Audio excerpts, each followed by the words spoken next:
네, 반갑습니다. 이 땅에서 20년째 한국사를 가르쳐오고 있는 한국사 선생 설미석입니다. 반갑습니다.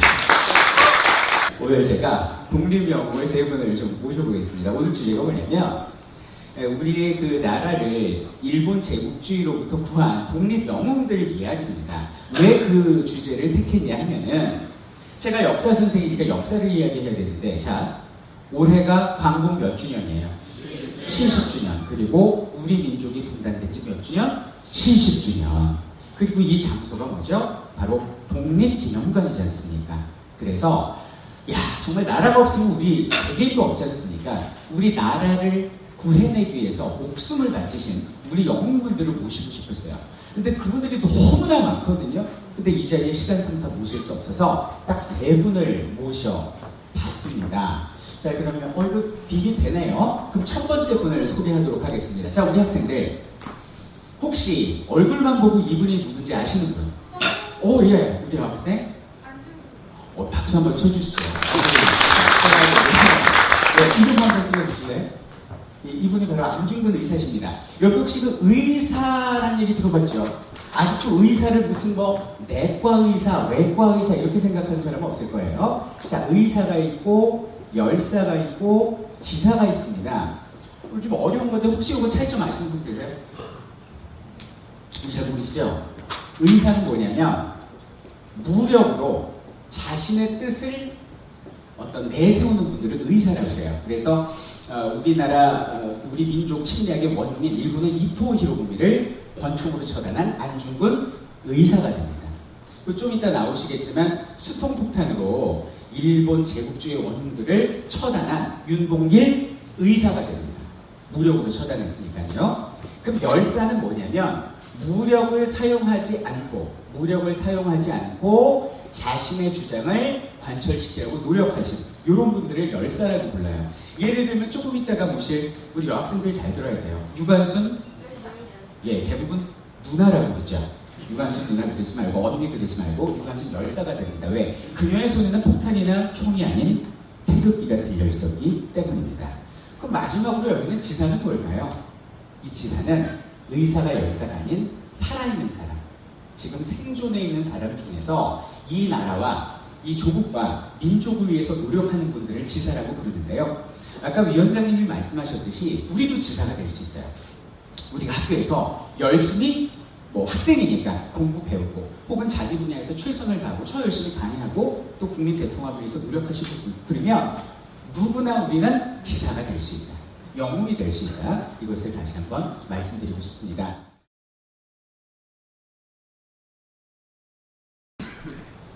어렸을 때 황해도에서 태어났어요. 혹시 황해도 출신이신가요? 계세요? 없으세요? 황해도잖아요. 황해도에서 출생을 하셨습니다. 아버지는 이제 진사였죠. 진사면은 조선시대 때 이제 조금 한 중급, 중하급 양반 정도 되는 안진사의 아들로 태어났습니다. 근데 유명한 그 캐톨릭 집안이었어요. 그래서 안중근 선생님의 호를 뭐라고 그래요? 무슨 안중근? 도마 안중근. 그 도마가 토마스입니다. 세령이 되는 거고, 아명은 응칠이었어요. 안응칠. 아명이 뭐냐면 어렸을 때 부르는 이름을 아명이라고 그래요. 저는 이름이 설민석인데 어렸을 때 저희 외할머니께서 저를 미나 이렇게 불렀거든요. 제 아명은 민이에요. 귀엽지요? 예. 네, 근데 이분의 아명은 응칠. 이 등에 북두칠성 모양의 7개의 점이 있다고 해서 응칠이라고 불렀습니다. 성장 과정은 여러분들하고 별다를도 없는 그냥 동네를 뛰어노는 씩씩한 그냥 어린 아이였죠.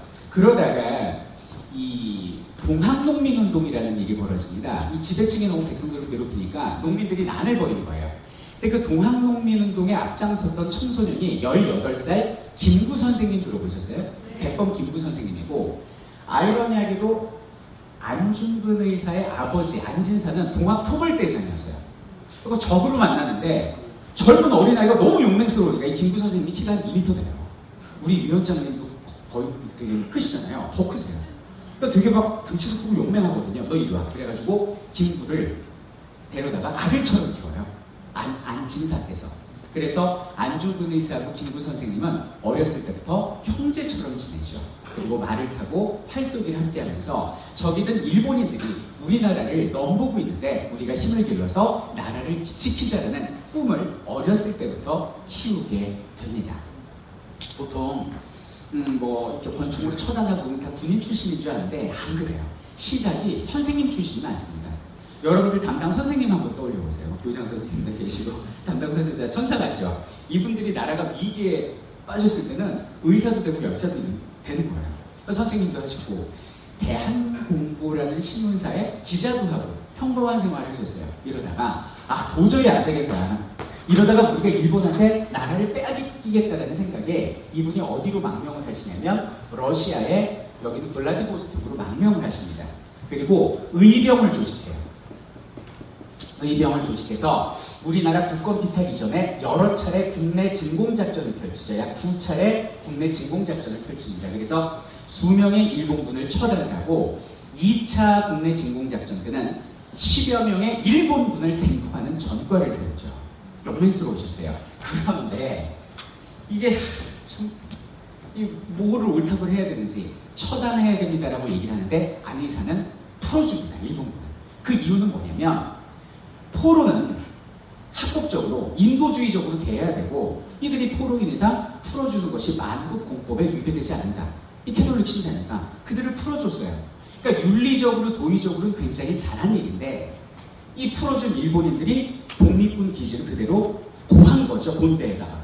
그래갖고 안중근 의사의 독립군 기지가 초토화가 되버립니다. 뿔뿔이 다 흩어지고 부하들이 많이 당한 거죠. 그래서 이 안중근 의사는 위기에 빠지게 되고 더 이상 안중근 의사에게 군자금을 지원할 사람도 안중근 의사를 따를 사람도 없어졌어요. 이 일 하나 때문에.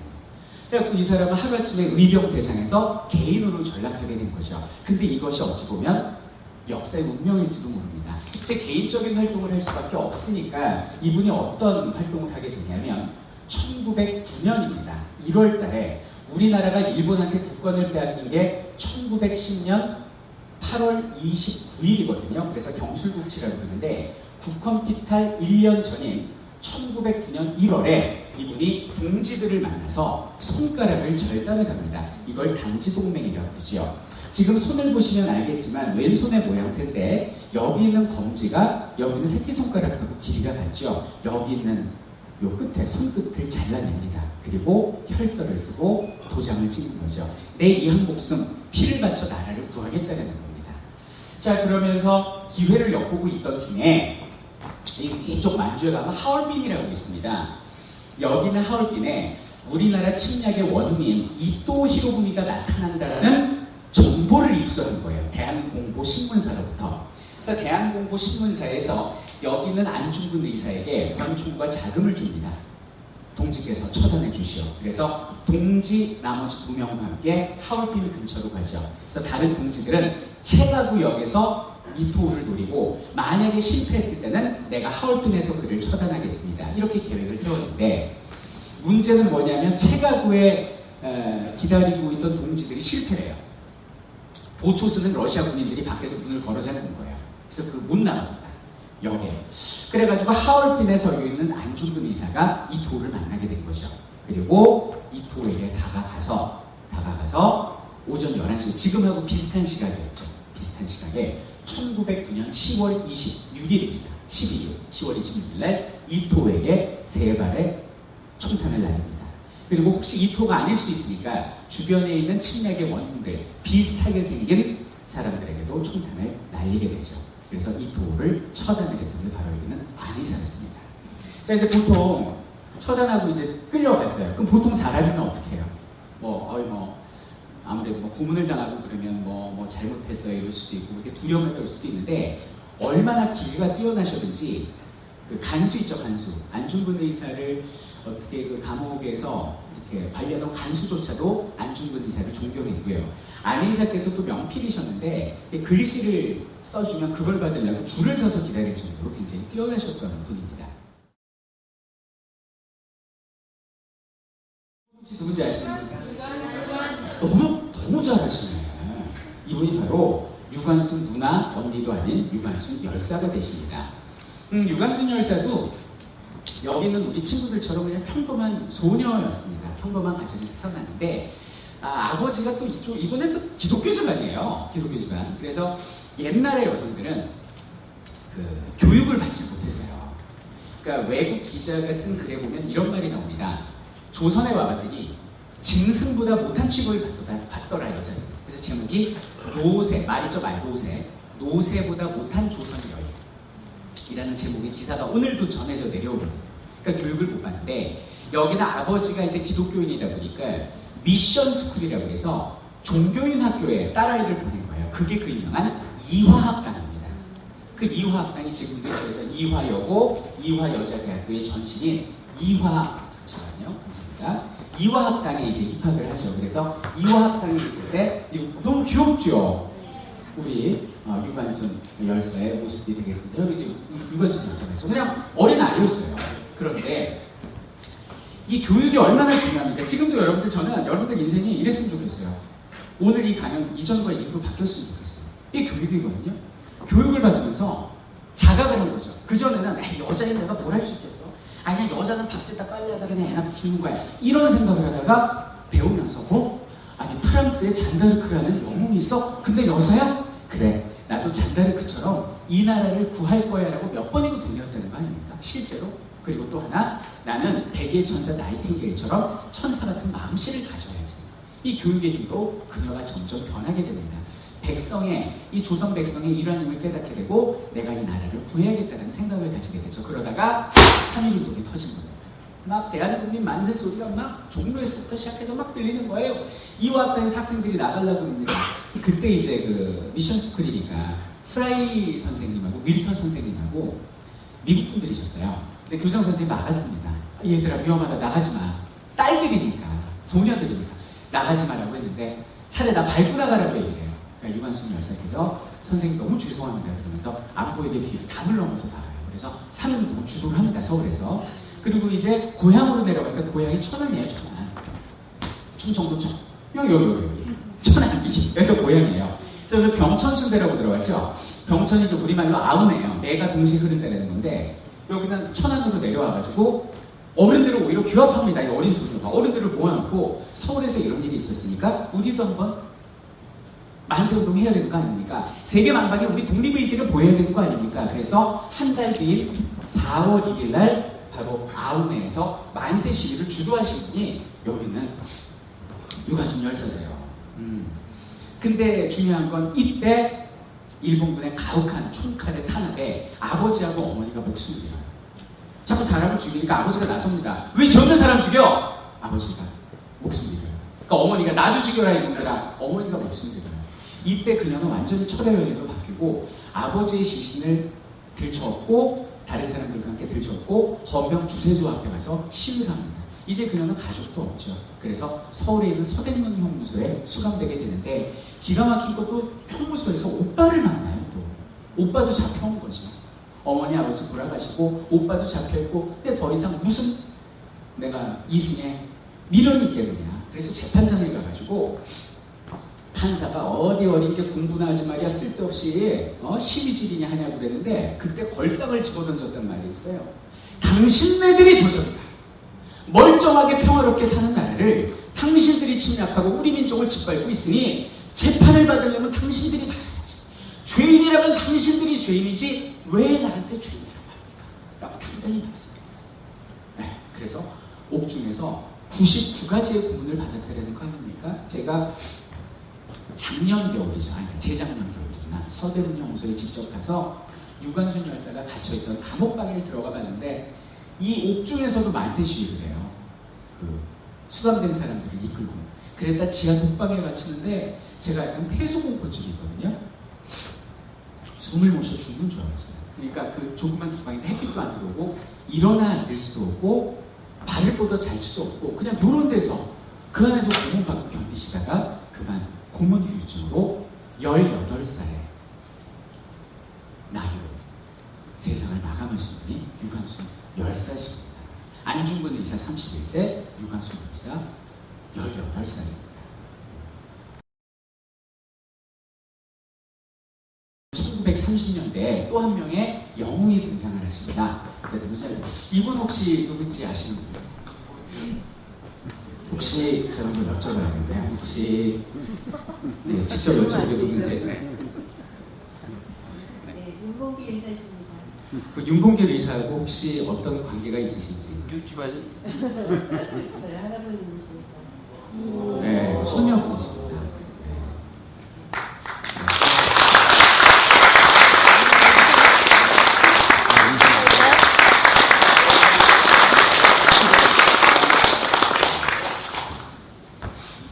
너무 자랑스러우시겠어요. 그죠? 태어나 보니까 그러니까 할아버지가 그분이 사셨다고 하잖아요. 네, 이런 경우면 굉장히 그 삶이 바뀔 수 있죠. 뭐 행동거지, 생각, 모든 게 바뀔 수 있습니다. 그러니까 조상의 덕이 부대 미치는 뭐 그런 게 아닌가 싶은데 너무 훌륭하신 분이죠. 윤봉길 의사께서는 이제 1908년 우리나라가 국권 피탈당하기 2년 전에 태어나셨습니다. 그리고 1932년에 저 세상으로 가셨는데요. 매헌 윤봉길 이렇게 얘기를 하는데 매헌이 호고요. 봉길이 별명입니다. 본명이 윤봉길이 아니고 무자 글자. 그러니까 봉길은 별명이십니다. 이분 같은 경우는 제 제목을 다시 태어나도 이 길을 이렇게 좀 비장하게 적어봤는데 이분의 경우는 어렸을 때 완전 인생이 뒤바뀌는 그런 인생이 이제 두 번 바뀌는데 뒤바뀌는 일이 있었어요. 어렸을 때 열심히 공부를 해요.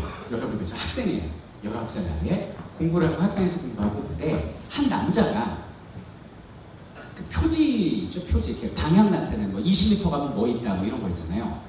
그 묘표라고 해서 요쪽으로 몇 미터 가면 어떤 묘가 있고 무슨 묘가 있고 이 표말을 잔뜩 뽑아들고 이렇게 오는 거예요. 아저씨 뭐 하세요? 그랬더니 내가 무덤을 찾아야 되는데 이게 까막눈이라 글을 모른다. 그래서 물어보려고 이 묘표를 뽑아왔으니까 이 무덤 좀 찾아달라고 얘기를 하는 거예요. 아니 그게 거기 꽂혀 있어 이게 어디 있는지 알지? 그걸 다 뽑아왔는데 어떻게 찾아요? 이때 이 윤 의사께서는 충격을 받아요.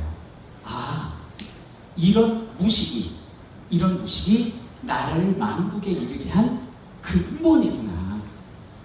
그러면 우리가 나라를 찾아야 되는데 이제 그러려면 어떻게 해야 되죠? 유식해져야겠구나. 똑똑해져야겠구나라는 생각을 합니다. 그러면 글자를 모르는 문맹률은 도시가 높아요, 농촌이 높아요. 그래서 농촌 계몽군에 선생님을 하시는 분이 선생님 출신이 많죠. 그래서 이제 선생님을 하시다가 이 세월이 흐르면서 한계를 느끼세요. 내가 지금 후학을 양성해서 이들이 독립운동을 위해서 나가는 것도 좋지만은 당장 총각이 시급하다.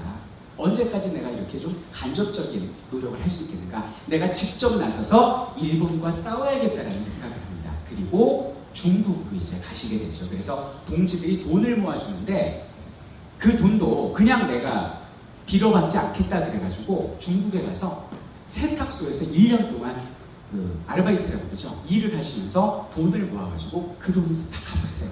신세 지는 거 싫어합니다. 가가지고 내가 뭔가 이 나라를 위해서 노력을 해야지 이렇게 고민하고 있었어요. 그러다가 1932년 일왕의 생일 축하 그 파티까지 같이 열기로 한 거예요. 그래서 저는 다녀와 봤는데 상하이 가면 홍포공원이라고 있습니다. 거기서 이제 전승행사 기념식을 하기로 한 거예요. 이때 여기는 이제 윤 의사가 그 전에 친분이던 김구 선생과 이제 의논을 한 거죠. 제가 나가겠습니다. 이렇게 말씀하셨어요. 그래가지고 이제 김구 선생님이 윤 의사하고 함께 폭탄을 제조를 하는데 그때 이제 도시락 질찬이라는 말이 있었어요. 폭탄을 가지고 들어가다 붙잡힐 수가 있으니까 도시락 모양의 폭탄과 수통 모양의 위장 폭탄을 만든 거죠. 그리고 이제 가죠. 그리고 이제 유명한 일화가 있는 게 가기 전에 뭐 그런 말이 있었다는 거죠. 시계를 봤는데 김구 선생님 시계가 너무 낡은 거예요. 근데 윤 의사 시계는 상대적으로 좀 비싸고 새 거였나 보죠. 그러니까 윤 의사께서 시계를 바꿔 찾자라고 얘기를 합니다. 그러니까 김구 선생님이 아니 시계를 왜 바꿔 찾습니까? 이제 저에게 남은 시간은 불과 1시간에서 2시간밖에 남지 않았고 아직 그 김구 선생님은 독립운동을 더 이끌어야 될 거 아닙니까? 그래서 눈물을 흘리면서 시계를 바꿔 차고 두 분이 손을 맞잡고 우리 지하에서 만납시다 라는 맹세를 하게 되죠. 그리고 우리 윤 의사께서는 당당하게 그 홍포공원으로 들어가고요. 사람들을 해치고 그 우리 침략의 원흉들 그 일본 그 군국주의 표상 그 장군들이 있는 자리에 수송폭탄을 집어던집니다. 그리고 그것이 제대로 적중했고 적에게 심각한 타격을 입히게 됩니다. 당시 유인사는 그 자리에서 말로 표현할 수 없는 폭행을 당하고 끌려가서 마치 차에 무슨 짐짝처럼 이렇게 그 트렁크라고 그러죠. 거기다 이렇게 막 후겨 넣어지듯이 가혹하게 끌려가십니다. 하지만 윤 의사는 폭행당하고 끌려갔지만 이 여파가 일파만파였어요. 가장 놀란 게 누구냐면 중국 그 국민당의 장제석이었습니다. 이 사람이 깜짝 놀란 거예요. 아니 중국에 이런 사람이 없는데 중국 100만 대군, 중국의 1억 인구도 해내지 못한 일을 여기는 조선인 한 사람이 해냈구나. 내가 앞으로 이 상하이에 있는 김부가 이끄는 대한민국 임시정부 지원하겠다는 약속을 할 정도로 엄청난 우리 독립운동의 어떤 굉장히 중요한 획을 그은 그 사건이 바로 윤 의사의 어떤 그 상하이 홍포공원 폭탄 투척 사건입니다. 이렇게 봐주시면 되겠습니다. 나라를 구하려는 오늘 소개하지 못한 수많은 의사와 열사들의 노력으로 우리는 드디어 1945년 8월 15일 광복절이라고 그러죠. 일제로부터 우리 조국을 되찾게 되었습니다. 자, 그런데 우리 민족의 앞길은 그닥 순탄치 못했죠.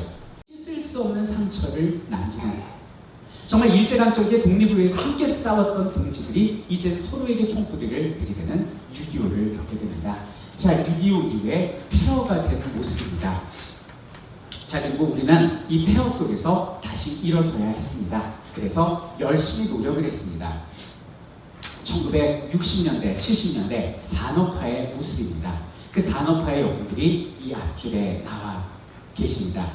여러분들, 우리나라 6.25 직후에요. 당시 UN 가입국이 120개국이었는데 몇이었을까요?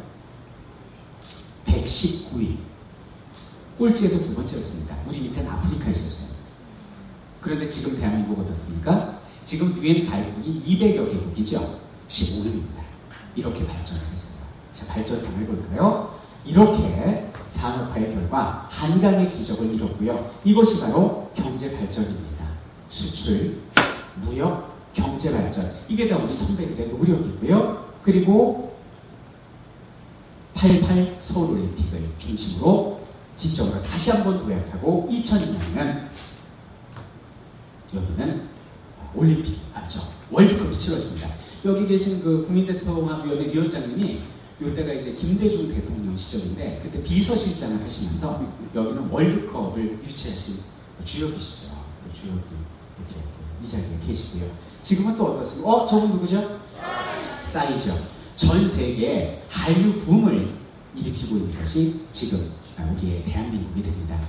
자, 여러분들, 이건 기적이라고 말할 수밖에 없습니다. 어떻게 이런 세계 꼴찌였던 나라가 이렇게 발전할 수 있었을까요? 그건 뭐냐면 바로 우리 선배들의 노력이 있었기 때문입니다.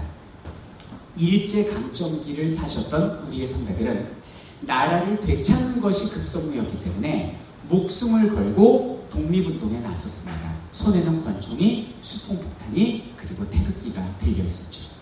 그리고 그 다음 세대 분들이 앞줄에 계신 분들이에요. 이분에게는 폐허뿐인 대한민국이었어요. 그래서 이분들이 할 일은 대한민국을 일으키는 거였습니다. 산업화를 위해서, 이 땅의 민주화를 위해서 이분들은 목이 터져라 피땀을 흘리면서 눈물을 흘리면서 목숨을 걸고 이 땅의 민주화와 산업화를 이뤄내셨습니다. 일제강점기를 살았던 우리의 선배의 선배들과 그리고 이 자리에 생존해 계시는 우리 선배님들에게 다시 한번 감사하다고 뜨거운 박수를 보내드립니다.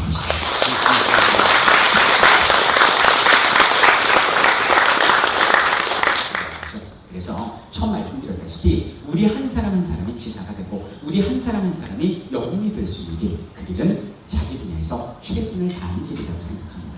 내 분야에서 최선을 다하고 그 다음에 어떻게 해야 되죠? 자, 옆에 있는 친구 한번 쳐다보세요. 자, 손을 한번 잡아보세요.